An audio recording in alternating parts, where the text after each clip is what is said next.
Dr. Ernest Petrič je velika moralna in intelektualna avtoriteta tega časa v Sloveniji. Prosim za nekaj misli o tem, kaj v varnostnem in siceršnjem smislu je prav in potrebno danes razmišljati in delati kot odgovoren državljan in kot odgovoren Evropejec.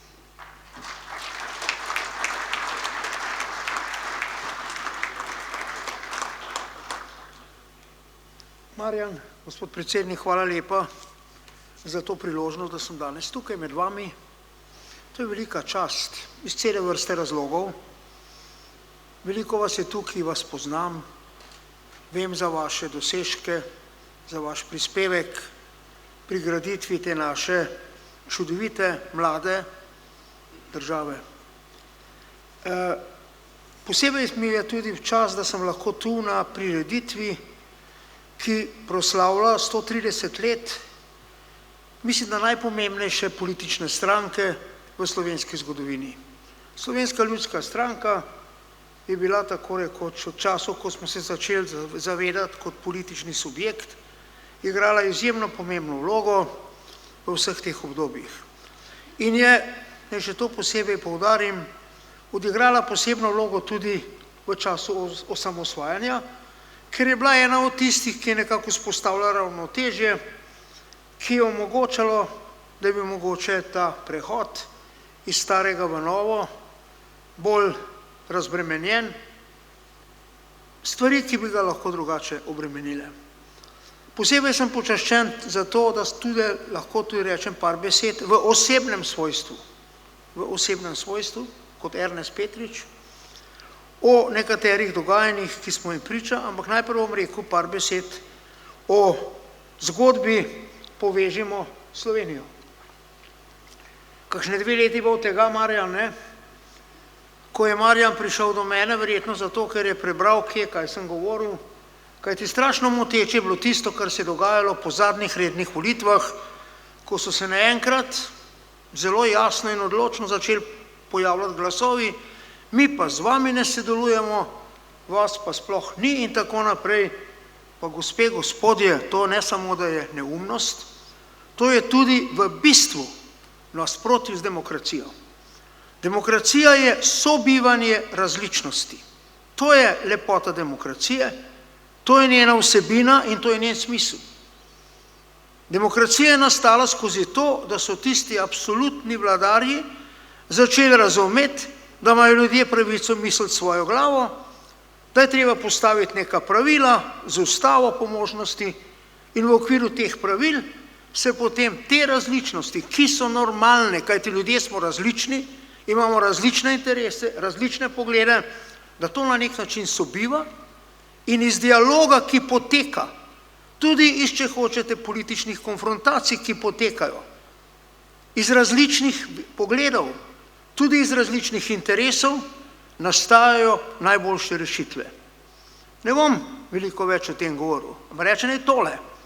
Iz tega je nastala moč naše Evrope, iz tega je nastala moč naše zahodne civilizacije, ki je, kar se tiče civilizacije, največji dosežek doslej. Ta naša zahodna civilizacija zagotavlja ljudem največ svobode, največ solidarne varnosti, največ enakosti, najmanj diskriminacije in tako naprej.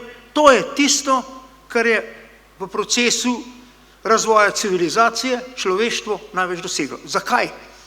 Prav zaradi tistega, kar sem prej govoril.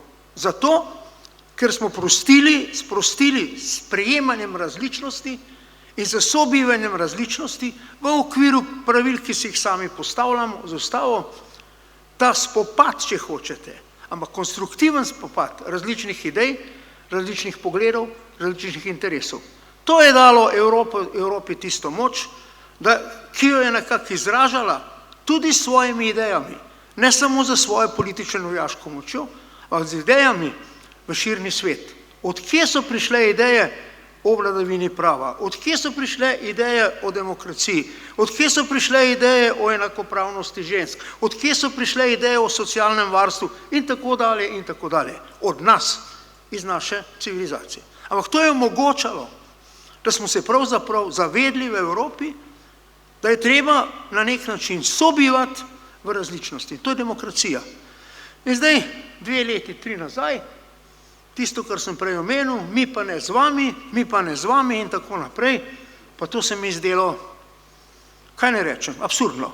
In v tistem času se nekako srečava z Marjanom, se začenjava pogovarjati o teh rečeh in moram reči, da v tistih časov sem, upam si reči, zvest sopotnik, pobornik te zamisli Povežemo Slovenijo. Mislim, da je to tisto, kar je prav.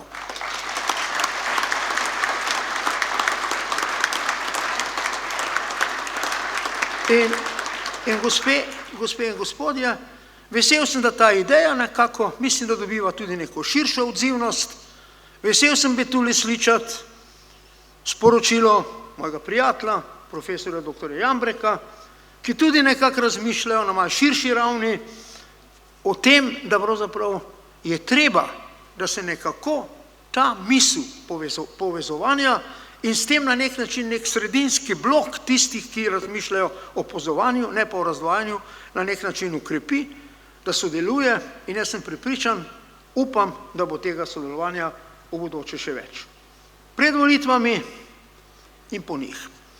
Ampak zdaj, gospe in gospodje, če mi dovolite še par besed, ta stvar je postala še posebej aktualna zadnje dni. Svet s tem, kar se je zgodilo v Ukrajini, stoji pred globokimi, dolgoročnimi dilemami in problemi, ki se bojim, da se jih še čisto dobro ne zavedamo. Ta svet ne bo več isti, kot je bil, in če bomo iz te krize izvozili samo za nekakšno hladno vojno, bomo lahko srečni in zadovoljni. Tveganja so ogromna, velika. V Ukrajini se je zgodilo tisto, kar si človek ne bi nikoli predstavljal, da se lahko še zgodi, zlasti ne na našem kontinentu, flagrantna agresija. Agresija je zločin. Za agresijo so bili sojeni v Nürnbergu, so bili sojeni v Tokiu. Agresija je opredeljena s celo vrsto dokumentov Združenih narodov kot agresija, kot zločin. Znana resolucija, ko opredeljuje definicijo agresije iz leta 1974, skoraj soglasno sprejeta, Rimski statut stalnega mednarodnega kazenskega sodišča v členu 8 bis opredeljuje agresijo. In še razni drugi dokumenti, ki bi jih lahko naštel. Tisto, kar se je zgodilo v Ukrajini. Bistvo definicije agresije je napad strani ene države na drugo z namenom ogroziti njeno teritorialno integriteto, z namenom spremeniti njen politični sistem, z namenom vzpostaviti nadvlado na to drugo državo in tako naprej in tako naprej. To je zločin agresije. In to se je zgodilo.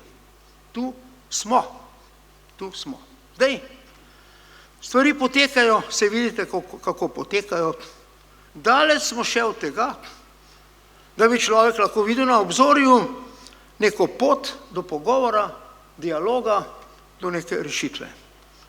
Strahovita dilema se zastavlja tudi tistim, ki o tem odločajo na Zahodu. Gotovo je upravičena in to je stvar poštenja, humanosti, da Ukrajina dobi vso pomoč. Hrani, zdravju, begunci, pa tudi na področju oborožitve. Vendarle, tu se zastavlja res težko vprašanje.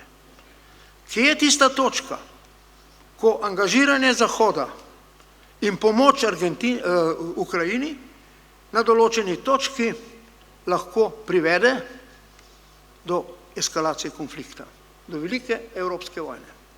Kje je zdaj ta točka, ko ti na nek način srce pravi, vso pomoč jim je treba dati, ko pa ti na nek način razum pravi, presneta reč, če pa zajadramo v velik evropski ali svetovni konflikt, to je pa verjetno najhujše od vsega. Kako bomo iz tega išli? Ne bom zdaj spekuliral. Imam neke ideje. Mislim, da recimo je prvo, kar je treba zavrniti, kar včasih slišim, saj Ukrajina je za nekaterimi svojimi ravnanji so kriva ali kriva sama. To je perverzno. To je tako, kot če bi šel nekdo od vas ali neka dama od vas zvečer v park na sprehod, pride neki zločinec, lopov, jo napade, jo poškoduje, pa bi potem drug dan rekli, pa sej sama kriva, kaj pa hodi v 9 zvečer v park. To je ta logika, preprosta kot to. Torej, Ukrajina ima vso pravico, da izbira svojo varnostno naravnanost, ima vso pravico, da izbira svoj politični sistem, prijatelj in tako naprej, in nihče nima iz katerihkoli razlogov pravico, da v to poseže. Še več, če je kaj v mednarodnem pravu jasno, je to, da je državam prepovedana uporaba oborožene sile v mednarodnih odnosih. Z dvema izjemama.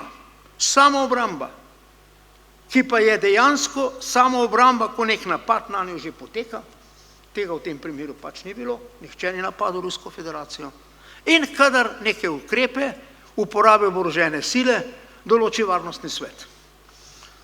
Zanimivo je, se bom hitro končal, še tole bom povedal. Ko je ta problem nastal, seveda sprožen je bil primer v varnostnem svetu, Ruska federacija je za svojim vetom tam razpravo zaustavila, razprava se je prenesla v generalno skupščino, ki ne more sprejemati obvezujočih sklepov, lahko pa sprejema priporočila, in tam se je zgodilo nekaj zelo zanimivega. Od 180 približno držav, ki so glasovale, 193 je članic OZN, jih je 141 podprlo Ukrajino. Samo 5 držav je podprlo stališče Ruske federacije. Ruska federacija sama, in zdaj izbor je tako rekoč cvetni, Eritreja, malo veste v njej, ne bom več rekel, Severna Koreja, Sirija in Belarusija. In nikoli, kar jaz spomnim in se vse življenje ukvarjam z mednarodnimi odnosi, o nekem pomembnem vprašanju, ena od velikih sil ni ostala tako osamljena, kot je v tem primeru ostala osamljena Ruska federacija. Samo teh 5. Drugi so, ali 141 jih je glasovalo za predlog, ki je obsojal Rusko federacijo, obsojal zaradi agresije, nekaj se jih je vzdržalo, nekaj jih ni glasovalo. Nek tak položaj imamo zdaj. Dramatično, nepredvidljivo, težko situacijo, ki se na nek način spreminja iz dneva v dan. In zdaj, gospod Marjan, kot da bi bil vi nek videc, pa še jaz zraven z vami, presneta reč, kot da bi pred 2 letoma vedela, da prihaja čas, ko bo treba, da smo Slovenci povezani. Da prihaja čas, ko moramo biti povezani.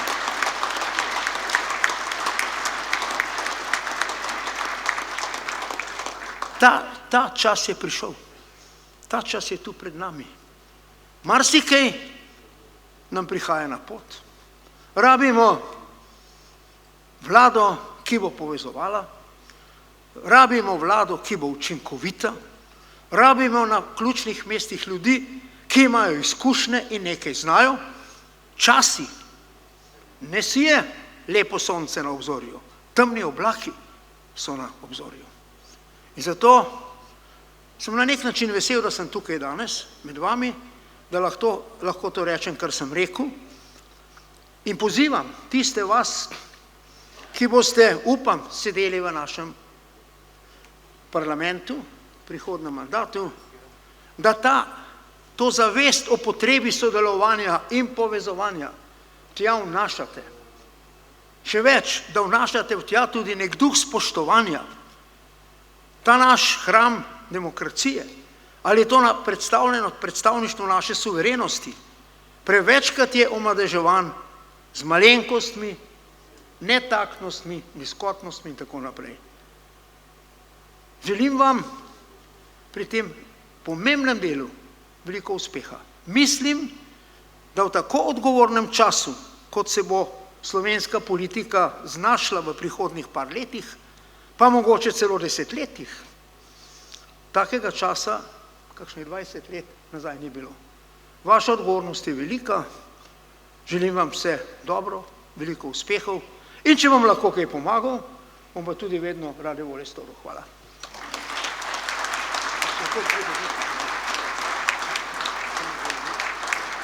Hvala lepa, doktor Petrič, za pomenljive misli.